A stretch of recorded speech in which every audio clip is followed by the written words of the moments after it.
Hai guys, hari ini saya nak share dengan anda macam mana cara nak bersihkan EGR valve dengan menggunakan cap spray. Injector atau throttle spray pun sama boleh pakai. Untuk kes perawatan iswara ni, anda boleh cari EGR kat belakang intake manifold, which is di sini lokasinya. Macam yang saya bagi tahu tadi, EGR fungsi dia untuk kurangkan pencemaran alam dengan cara kembalikan gas exhaust masuk balik ke combustion chamber melalui intake manifold. Bila proses ni sentiasa berlaku, lama-lama karbon akan terhasil. Dalam ni ada valve yang sentiasa main turun naik untuk kontrol buka tutup diaphragm. Bila karbon clogged up, kalau valve stuck close, enjin jadi ping ataupun kita panggil sebagai knock sebab temperature dalam combustion meningkat. Sebaliknya, kalau valve stuck open, idling engine jadi tak betul, kasar, RPM turun naik dan benda-benda yang berkaitan macam itulah. Berbalik kepada tajuk video, kita akan buat EGR ni kasih bersih. Pastikan valve berfungsi dengan baik dan secara tak langsung idling engine pun lebih smooth. Nak cabut EGR cukup senang, anda cuma perlu buka 2 bolt saiz 12 kat belakang dia di sini. So jom kita start. Saya pakai right angle impact untuk memudahkan kerja. Ni bolt pertama yang dikeluarkan. Untuk buka bolt yang kedua agak sempit bagi right angle impact. Jadi saya pakai swivel gear wrench macam ni. Best jugalah. Ni bolt yang kedua.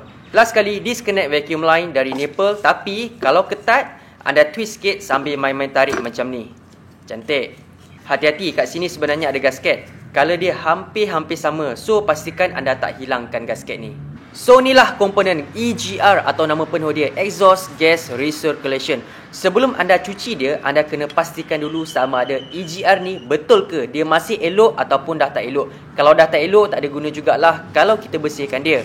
Cara cek EGR very simple. Apa yang perlu anda buat, anda push diaphragm ni ke atas dan hold seketika. Sambil jari lagi satu, anda tutup lubang vacuum. Kalau diaphragm kekal di atas macam yang saya pegang ni, maknanya dia boleh simpan pressure. Bila saya lepas lubang vacuum, diaphragm kembali semula ke tempat asal.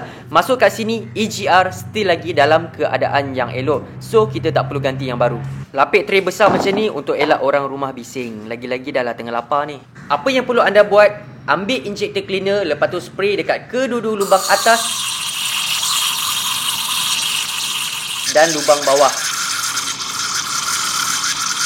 Lepas tu, anda ambil screwdriver mata lepeh, try cungkil-cungkil, korek-korek sikit, karbon tu kasih keluar. Sifat karbon ni, dia agak liat, keras, sticky, lekit-lekit sikit macam tu. Degil lah kalau nak keluar.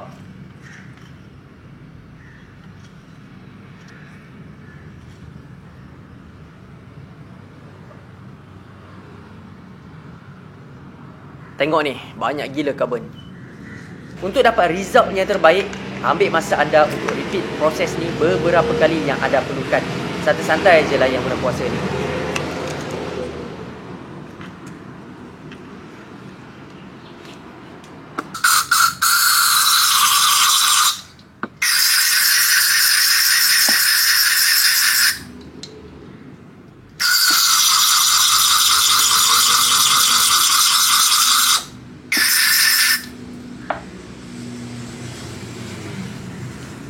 Dan inilah hasil selepas dibersihkan berkali-kali. Sekali pandang pun boleh nampak dengan jelas batang valve dekat dalam tu.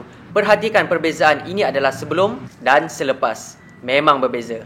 Real quick, check this out guys. Inilah sisa-sisa karbon yang kita dah korek tadi tu. Rasa dia macam biji-biji yang keras tau. Sebelum anda pasang EGR, bersihkan juga sisa karbon yang dekat intake manifold. Tapi sebenarnya tak adalah rasa beza sangat pun walaupun kita dah cuci EGR ni. Sebab apa? Laluan dia yang dekat dalam intake manifold tu tetap kotor. Kalau anda jolok dengan dawai pun berapa inci pun boleh sampai. Melainkan kalau anda bawa keluar manifold tu keluar seketul untuk dicuci. Apa-apa pun bolehlah dari tak cuci langsung EGR ni. Sebelum pasang apa-apa komponen, biasanya saya akan tukar je gasket baru. Lagipun bukan mahal pun. Tapi untuk kes ni, gasket nampak cantik lagi lah. Tak ada koyak, tak ada crack, tak ada karat. Lubang-lubang dia pun nampak in good condition. So, saya akan reuse balik gasket asal ni. Saya masukkan siap-siap kedua-dua biji bolt saiz 12 ni. Supaya gasket stay in place dan tak akan bergerak lah. Dan senang untuk align ke intake manifold. Ketatkan kedua-dua bolt saiz 12 ni secara silang-seli supaya tekanan ke atas gasket tu rapat dan sama rata. Last kali, sambung semula vacuum line. Cantik. Jom start engine dan tengok macam mana.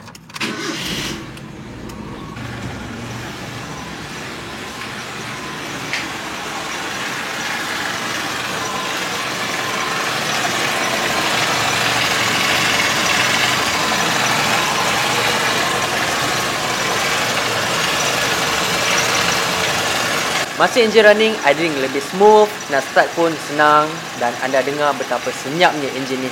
Alright, sekarang anda dah tahu macam mana cara nak cuci EGR valve. Lepas ni bolehlah DIY sendiri kat rumah. Kat akhir video ni, saya nak review jap produk dari Xtool. Kedua-duanya alat untuk scan kereta. Kita start dulu dengan Xtool AD10. Dia cuma dongle kecil macam ni je dan anda boleh pair dengan phone anda melalui Bluetooth connection. Caranya anda scan QR code kat belakang ni, lepas tu download je dia punya apps.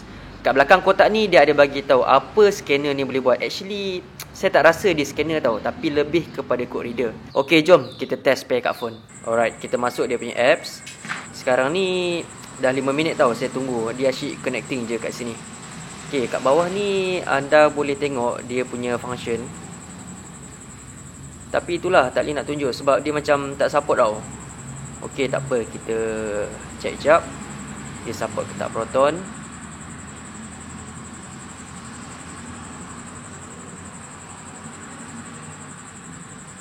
Tak ada. Tak ada. Kesimpulannya, sebelum anda beli alat ni, sebaiknya anda tanya dulu lah seller sama ada dia support ke tak untuk model kereta anda. Kalau dah jadi macam ni, susah lah.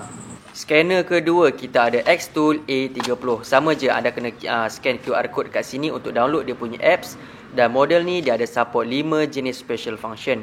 So macam ni lah dia punya design. Atas ni ada LED, bawah ni pun sama, tepi dan belakang ni dia ada tunjuk model dan serial number.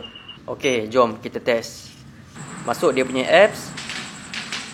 Okey, kat sini saya dah update semua dia punya software. Lepas tu dalam ni sama macam dekat tepi kotak tadi tu, dia ada support 5 special function macam yang anda nampak ni. Okey, tekan diagnosis. Okey, sama juga, masih tak ada software untuk Proton dan Pro 2. Europe,